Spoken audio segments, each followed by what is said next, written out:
Présent dans cette vidéo les 8 premières questions du concours Kangourou. Donc c'est le sujet C, c'est le sujet pour les 4e et les 3e. Donc voici en gros les 4 premières questions. Et voici les questions de 5 à 8. Donc voilà, on démarre. Question numéro. Alors, quelle heure est-il? 20 heures après 17 heures. Donc il est 17 heures, c'est-à-dire 5 heures de l'après-midi. Et vous rajoutez donc 20 heures. Vous rajoutez moins d'une journée déjà, hein, c'est important. Donc on va aller doucement. Alors qu'est-ce que je vous conseille de faire? On va rajouter des paquets de 12 par exemple. Si vous rajoutez d'abord 12 heures, donc 17 heures hein, plus 12 heures, qu'est-ce qu'il est? Il sera 5 heures, mais 5 heures du matin. Parce que là il était 5 heures de l'après-midi. Alors 17 plus 12 ça fait 5. Pourquoi? Parce que de 17 à 24, vous avez donc déjà 7 heures. Et ensuite, de 7 heures, si vous voulez en rajouter 12, il vous reste 5 à rajouter. Donc vous faites 24 plus 5 heures. Donc vous voyez bien, il est bien 5 heures du matin. Voilà. Donc là, vous avez ajouté 12, il vous reste 8 à ajouter. Donc vous faites plus 8 heures. 5 heures plus 8 heures. Il est donc 13 heures, c'est-à-dire 1 heure de l'après-midi. Hein, donc c'est la réponse E. Alors, autre raisonnement possible. Hein, donc vous pouvez aussi dire, voilà, si j'avais ajouté 24 heures, si vous rajoutez 24 heures, il sera donc 17 heures le lendemain. Sauf que nous, on n'en rajoute que 20. Donc, vous en rajoutez 4 de moins. Donc, vous faites 17 moins 4. Et 17 moins 4, ça fait 13 heures. Donc, voilà les deux raisonnements qu'on pouvait tenir pour cette première question. Voilà. Question numéro 2. Alors, la figure montre un carré. Donc, vous voyez ici, on a un joli carré. Ces deux diagonales et ces deux médianes. Donc, les diagonales, je vous rappelle, dans un carré, ce sont ces droites ici qui joignent les deux sommets opposés. Et vos médianes, je vais les faire en orange. Donc, les médianes, ce sont ces droites ici qui coupent, qui joignent les milieux des deux côtés, les milieux opposés, comme ça. Donc, prenez le milieu de chaque côté et vous reliez au milieu du côté opposé. Quelle fraction du carré est blanche? Alors, vous regardez, on a ici ces 4 droites que j'ai tracées, ces 4 axes de symétrie. Donc, vous avez ici 8 triangles qui sont exactement de même aire. Conséquence, eh bien, vous comptez. Vous avez 1, 2, 3, 4, 5 aires blanches sur les 8 au total. Sur 8 au total. Donc la fraction qui a été colorée, c'est donc 5 huitièmes donc en blanc. Donc réponse 5 huitièmes, c'est encore la réponse E. A noter que la surface colorée, eh bien, vous avez deux façons de la faire. Vous avez 3 surfaces colorées sur 8. Alors ça, c'était pas demandé, mais c'est pour en rajouter un peu. Donc 3 sur 8 donc, sont grisés ou en noir. Ou alors vous faites donc les 8 moins 5 huitièmes, d'accord? Donc 8 moins 5 huitièmes, ça fait 3 huitièmes. Voilà, ça aurait pu être une autre question. Passons à la suite. Alors un groupe d'enfants est assis en cercle. Alors tout de suite, je fais un cercle, voilà. Et ensuite, on a Xenia qui est la 4e à la gauche de Yaya. Mais aussi la 7e à sa droite. Combien y a-t-il d'enfants? Alors on ne sait pas combien d'enfants, mais on sait qu'ils sont en cercle. Donc je vais placer tout de suite Yaya. Donc elle va être ici, je vais mettre un Y, elle est ici, voilà. Et sa gauche, elle est où? Alors évidemment, elle regarde vers l'intérieur du cercle. Donc, sa gauche, c'est ici. Donc, la gauche de Yaya, on va tourner par là. Qu'est-ce qu'on sait? On sait que Xenia est la 4e à la gauche de Yaya. Donc, on va compter. On va mettre donc un enfant, 2 enfants, 3 enfants. Et la 4e, c'est donc Xenia.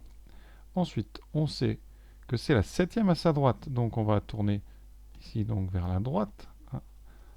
Voilà.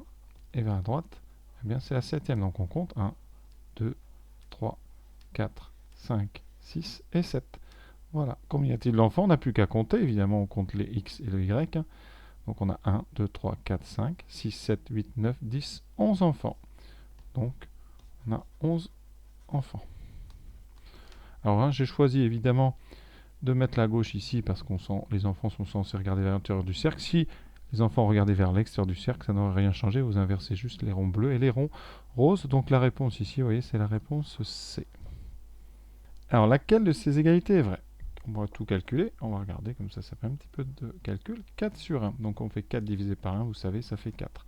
Donc la première est fausse. 5 divisé par 2.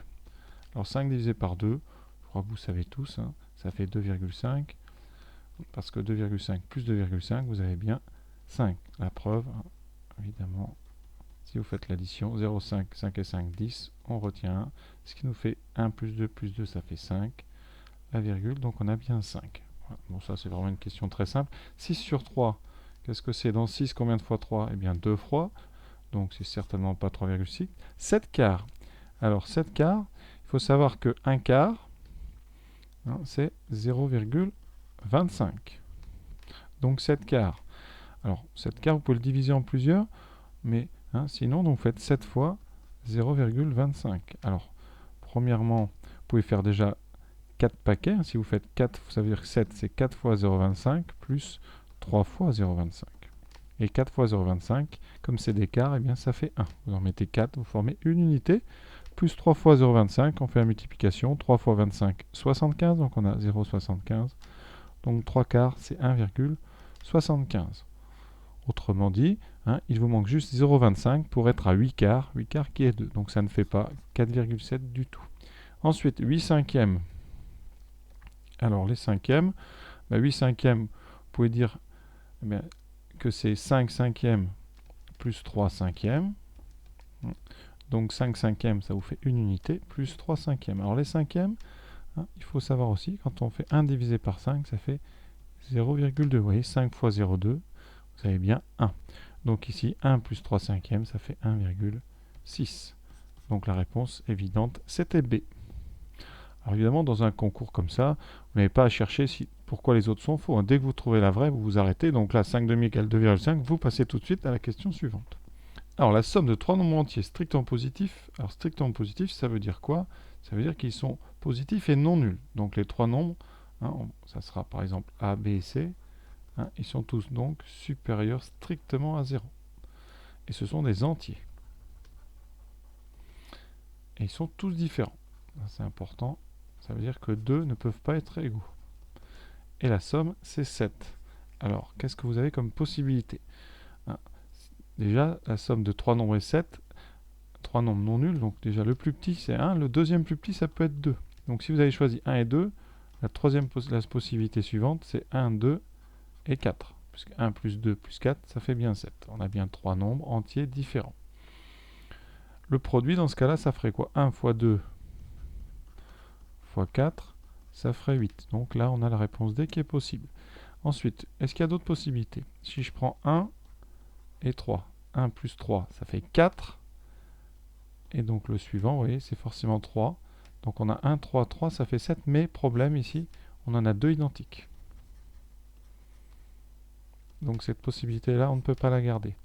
Alors après, si vous prenez 1 et un plus grand nombre 4, 1, 4, le problème, vous voyez, c'est que vous allez avoir 1, 4, ça fait 5, il reste 2, on retrouve la même possibilité. Après, si vous choisissez de ne pas mettre le 1, vous aurez un 2. Après, le plus petit possible, c'est 3, et donc vous n'arriverez plus à 7. Donc, conséquence, il n'y a qu'une possibilité, c'est 1, 2, 4, et donc le produit, c'est 8. C'est la réponse D. Alors, quel nombre faut-il soustraire à moins 1 pour obtenir moins 3? Alors ça, c'est nombre relatif. Donc, votre nombre, on l'appelle x, donc soit x, le nombre. Ça veut dire qu'il faut faire moins 1, il faut soustraire x. Donc, on fait moins 1, moins x, et ça doit donner moins 3. Donc, vous pouvez résoudre cette petite équation, ou en essayant de voir ce qu'on pourrait mettre ici pour avoir moins 3. Et la réponse est évidente, c'est tout simplement 2, parce que vous aurez moins 1, moins 2 égale moins 3. Pour ceux qui veulent absolument faire des équations, on transforme. On va ajouter 1 de deux côtés. Donc ici, vous mettez plus 1 et plus 1. On a le droit de faire ça. Qu'est-ce qui se passe à gauche? Eh bien, les 1 moins 1, ça fait 0. Il reste moins x. Et à droite, il reste moins 2 plus 1. Moins 3, pardon, plus 1. Et moins 3 plus 1, ça fait moins 2. Attention, moins 3 plus 1. Si vous mettez ça dans l'autre sens, ça fait 1 moins 3. Et ça me donne bien moins 2. Puisque moins 3, c'est... Attention, ça ne fait pas moins 4. Certains ont tendance à faire ici moins 3 plus 1. Non, non, non. Il faut absolument bien comprendre que le moins n'appartient qu'au 3. Donc c'est vraiment, en le mettant dans le sens comme ça, 1 moins 3, qu'on voit bien la différence. Donc ça reste moins x vaut moins 2. D'accord? Donc l'opposé d'un nombre vaut moins 2. Ça veut dire que votre nombre, tout simplement, il vaut 2. Donc c'est la réponse ici, C. Alors une autre technique, vous essayez tous les nombres. Donc vous prenez moins 1 et vous faites une soustraction, faites moins 1 moins 4. Alors moins 1 moins 4, ça fait moins 1 plus 4, ça donne 3, donc vous pouviez évacuer le moins 4. Ensuite, vous faites moins 1, moins 2, ça fait moins 1 plus 2, moins 1 plus 2, attention, ça fait 2 moins 1, ça fait 1, comme précédemment, hein. Moins 1 plus 4, ça faisait 4 moins 1. Donc vous pouvez rayer, vous essayez avec moins 1, moins 2, ça fait moins 1, moins 2, et donc vous obtenez moins 3. Vous pouvez vous arrêter, vous avez trouvé la bonne réponse. Donc passons à la suivante. Alors 4 cœurs de papier, blanc ou gris, en pourraire 16 cm. Donc ici, le plus gros c'est 16, ensuite c'est 9, puis 4, puis 1. Ils sont collés l'un sur l'autre. Quel est l'air de la partie grise encore visible? Alors vous avez deux parties grises ici. Alors on va les découper. La plus grande partie grise, c'est donc que vous avez mis le cœur de 16 cm sur lequel vous avez collé, hein, alors ici, le deuxième cœur qui faisait 9 cm. Donc, conséquence, la partie que vous avez ici, hein, cette partie-là, ici sur mon dessin, vous voyez, c'est la partie ici, voilà, toute cette partie grise, eh bien c'est facile, son aire, c'est la différence entre 16 et 9. Donc cette première partie, elle fait 16 moins 9, c'est-à-dire 7 cm. Il reste la deuxième, que je vais faire d'une autre couleur, c'est-à-dire celle qui est ici, vous voyez. Alors comment on l'obtient? Eh bien vous avez pris le troisième cœur qui faisait 4 cm et vous avez collé dessus le tout petit qui faisait lui 1 cm. Donc la surface que vous avez ici grisée qui dépasse, ça sera la différence entre 4 et 1. 4 moins 1, ça fait donc 3 cm. Donc au total, vous avez 7 pour la première, 3 pour la deuxième. Donc au total, vous avez 7 plus 3, c'est-à-dire 10 cm. Donc c'est la réponse B.